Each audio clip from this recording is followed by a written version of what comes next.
नमस्कार, सुकांशीज किचनमध्ये आपल्या सगळ्यांचं खूप खूप स्वागत आहे। आज आपण चना चाट रेसिपी करणार आहोत। रेसिपीला सुरुवात करूयात।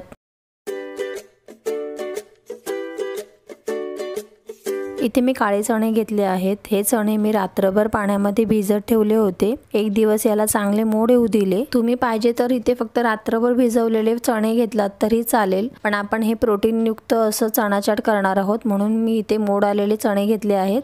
इथे मी एक टोमॅटो कट करून घेतला आहे, एक कांदा कट करून घेतला आहे। चाट म्हटलं तर कैरी आलीच, माझ्याकडे कैरी होती म्हणून मी इथे थोडी कैरी कट करून घेतली। कैरीमुळे चाटला मस्त आंबट अशी चव येते। आणि काकडी कट करून घेतली आहे। अर्धा लिंबू घेतला आहे।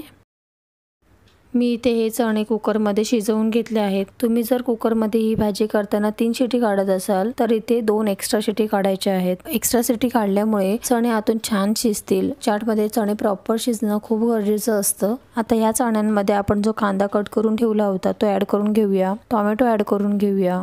जी काकडी कट केली होती तीही ॲड करून घेणार आहोत आणि कैरीही ॲड करून घेणार आहोत। आता यामध्ये पाव चमचा हळद, चवीप्रमाणे मीठ, तिखट मसाला अर्धा चमचा, धणे पावडर अर्धा चमचा, काळी मिरी पावडर पाव चमचा, काश्मीरी मिरची पावडर अर्धा चमचा, अर्धा लिंबाचा रस याच्यामध्ये ॲड करून घेणार आहोत। थोडी कोथिंबीर आपण याच्यामध्ये ॲड करून घेऊ। आता हे सर्व मसाले आपण चण्यांना व्यवस्थित कोट करून घेऊयात।